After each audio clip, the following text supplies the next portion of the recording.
Hi guys, आज मैं आपको 9th क्लास का साइंस ग्रुप का मैथ कराऊंगी। इसका चैप्टर नंबर 1 है और उसकी एक्सरसाइज 1.1 है।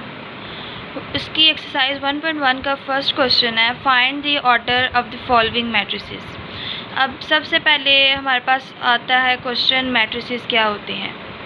मैट्रिसेस अब अगर आपको ये पता चल जाएगा कि मैट्रिक्स क्या होता है तो आपको ये भी पता चल जाएगा कि मैट्रिसेस क्या होते हैं, क्योंकि मैट्रिसेस मैट्रिक्स के प्लूरल है।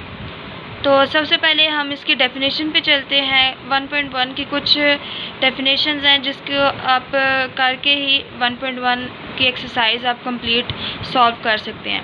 तो सबसे पहले हम इसकी डेफिनेशंस पे जाएंगे। इसका ऑर्डर, फर्स्ट क्वेश्चन में इसका ऑर्डर और मैट्रिसेस, तो सबसे पहले हम इसके ऑर्डर और मैट्रिसेस की डेफिनेशन पे जाएंगे कि ये होते क्या हैं। तो गाइस, अब हम आए हैं मैट्रिक्स की डेफिनेशन पे। मैट्रिक्स की डेफिनेशन बहुत ही सिंपल है। A matrix is an array of numbers. मतलब इसमें मेन चीज़ है एरे। एरे क्या होती है? एरे कहते हैं अब किसी भी ऐसी फॉर्म को, किसी भी ऐसे सेट को जो हमारे पास पूरी फॉर्म में हो। अब कोई भी नंबर, हमारे पास कोई भी नंबर हो जो फुल किसी फॉर्म में लिखे हों, किसी फॉर्म में किसी उसे अरेंज करके लिखा हो या किसी फॉर्म में लिखे हों और वो एक एरे में बंद हो, मतलब ब्रैकेट्स में, वो एक रेक्टेंगुलर ब्रैकेट्स में बंद हो। जिस तरह अब ये नंबर्स है 6, 1, 4, 9, 24, 8, ये सारे नंबर्स हैं। इसको अब हमने एक अलग फॉर्म में हमने इसे लिखा हुआ है, इसीलिए और ये हमारे पास एक रेक्टेंगुलर ब्रैकेट में क्लोज है, इसलिए हम इसे क्या कहते हैं? मैट्रिक्स। अब हमारे पास सिंपल मैट्रिक्स की क्या डेफिनेशन है? Matrix is an array of numbers. मतलब ये कि ऐसे नंबर जो एक form, proper form, specific form में लिखे होते हैं, उसे हम क्या कहते हैं? मैट्रिक्स। अब नेक्स्ट हमारे पास क्या डेफिनेशन है? मैट्रिक्स ऑर्डर के हमारे पास ऑर्डर क्या, मैट्रिक्स के ऑर्डर क्या होते हैं? अब ऑर्डर हमारे पास क्या है? The number of rose and columns that a matrix has is called its order. मतलब कि हमारे मैट्रिक्स, अब ये हमारे पास ऊपर एक मैट्रिक्स था, इसके अंदर कोई भी, मैट्रिक्स के अंदर कोई भी रो या कॉलम हो, वो उसका ऑर्डर बन जाता है। अभी हमारे पास ऊपर वाली रो है और इस तरह वाले कॉलम है। अब इसके पास, इस मैट्रिक्स के पास रो भी है और कॉलम भी हैं, तो हमारे पास ये कॉलम क्या बन गया? Order of matrix. अब आप सोच रहे होंगे कि रो और मैट्रिक्स में रोज़ और कॉलम्स क्या चीज़ हैं। तो सबसे पहले मैं आपको ये डिफ़ाइन कर दूं कि रोज़ की डेफिनेशन क्या है। In matrix the entries presented in horizontal way. अब एंट्रीज़ क्या होती हैं हमारे पास? फर्स्ट ऑफ ऑल एंट्रीज़ हमारे पास होती हैं, ये जो हमारे पास नंबर है 1, 3, 2, 2, 5, 1, 0, 4, -1, ये जितने भी नंबर हैं इसको हम कहते हैं एंट्रीज़। और अब मैट्रिक्स है, ये हमारे पास पूरे का पूरा मैट्रिक्स है। अब हॉरिजेंटल किसे कहते हैं? हॉरिजेंटल कहते हैं ये स्ट्रेट लाइन को। अब हमारे पास क्या है? अब हमारे पास एक स्ट्रेट लाइन जो होती है उसे हम कहते हैं रो। हॉरिजेंटल कहते हैं एक स्ट्रेट लाइन को। अब हमारे पास रो क्या है?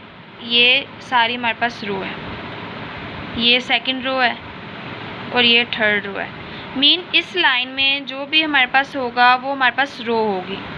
इसी तरह इसमें अब ए हमारे पास मैट्रिक्स है, इसमें हमने लिखा हुआ है रो 1, रो 2 और रो 3। ये हमारे पास इस फॉर्म में जो भी होंगे ये हमारे पास रो होंगे।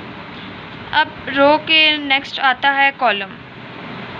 कॉलम क्या होता है? In matrix all the entries presented in vertical way are called column. अब हमारे पास उसमें रोज़ में था हॉरिजेंटल वे और कॉलम में है वर्टिकल वे। हॉरिजेंटल आपको मैंने बताया इस फॉर्म में और वर्टिकल हमारे पास होता है स्ट्रेट लाइन की फॉर्म में। इसको हम कहते हैं रो, इसको हम कहते हैं कॉलम। अब इस तरह वाले हमारे पास था रो। अब ये हमारे पास क्या आ गया? अब ये सारी एंट्रीज हमारे पास। अब इस फॉर्म में जो हम स्ट्रेट लाइन की फॉर्म में जो भी हम करेंगे, जितनी भी लाइंस हमारे पास आएंगी वो हमारे पास कॉलम्स होंगे।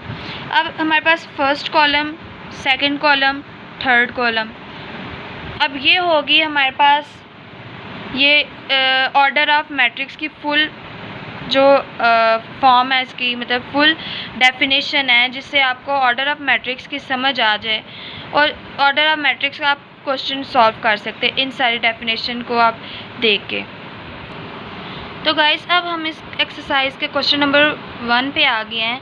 अब इसमें मैंने आपको ऑर्डर की भी डेफिनेशन बता दी है, मैट्रिसेस की भी डेफिनेशन बता दी है। तो अब सबसे पहले हमारे पास मैट्रिक्स है, ए मैट्रिक्स है 2, -5, 3 और 6। अब हमने इसका ऑर्डर कैसे लिखना है? सबसे पहले तो हम रो लिखेंगे, कितनी रो है हमारे पास। रो हमारे पास कितनी है इस फॉर्म में, और इस फॉर्म में कितनी रो होगी? रो 1, रो 2। मीन हमारे पास कितनी रो हैं?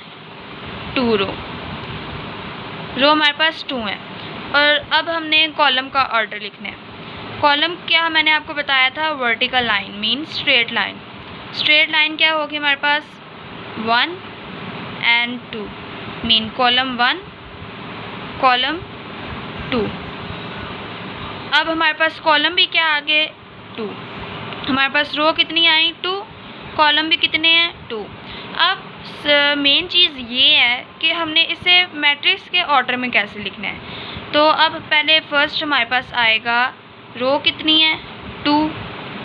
आगे हमने लिखना है, ये एक किस्म का फार्मूला बन जाता है 2/2 mean column row by column. ये एक किस्म का फार्मूला बन जाता है। पहले हमने रो का ऑर्डर लिखना है, बाय लिख के फिर आगे हमने कॉलम का ऑर्डर लिख लेना है। अब हमारे पास इस क्वेश्चन में क्या था?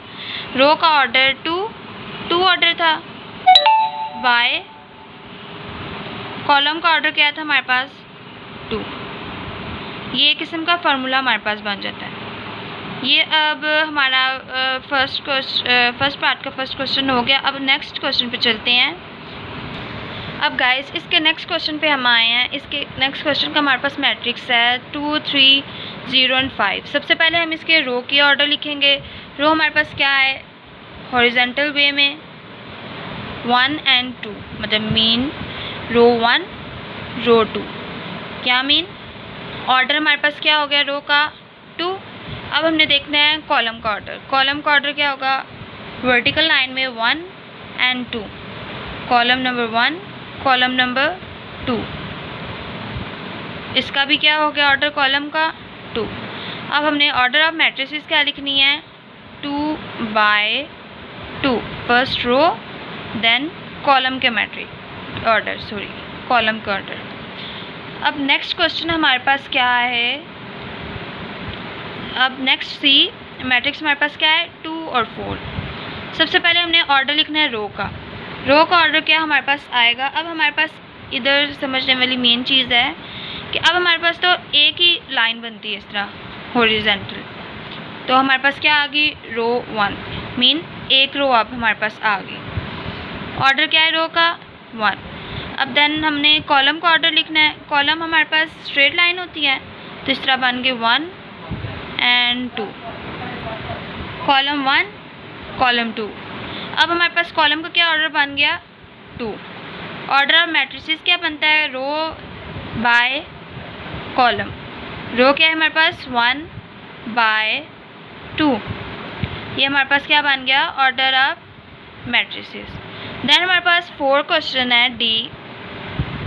इसके पास अब हमारे पास मैट्रिक्स क्या है? 4, 0 and 6। अब हमारे पास सबसे पहले हम करेंगे order of row. Order of row अब हमारे पास क्या होगा? 1, 2 and 3 mean row 1, row 2 and row 3। 3 rows हमारे पास ऑर्डर क्या आ गया? रो हमारे पास कितनी है? 3। अब नेक्स्ट हमारे पास है कॉलम, ऑर्डर ऑफ कॉलम। इसके लिए हमारे पास एक स्ट्रेट लाइन बनती है, इसका मतलब हमारे पास कॉलम एक ही है। कॉलम का ऑर्डर क्या हो गया? 1। रो बाय कॉलम इज़ 3/1। अब नेक्स्ट हमारे पास 5 है क्वेश्चन f = 2 मतलब मैट्रिक्स 2। अब हमारे पास ऑर्डर ऑफ रो क्या होगा? एक ही हमारे पास वर्ड है, आई मीन एक ही हमारे पास जिट है। तो अब 2 है तो इसकी रो भी 1 ही बनेगी और ऑर्डर भी इसका कॉलम का ऑर्डर भी क्या बनेगा? 1 ही, क्योंकि लाइन भी एक ही बनती है और स्ट्रेट लाइन भी एक बनती है, हॉरिजॉन्टल भी एक लाइन बनती है। तो इसका 1 बाय 1 ऑर्डर ऑफ मैट्रिक्स बनेगा।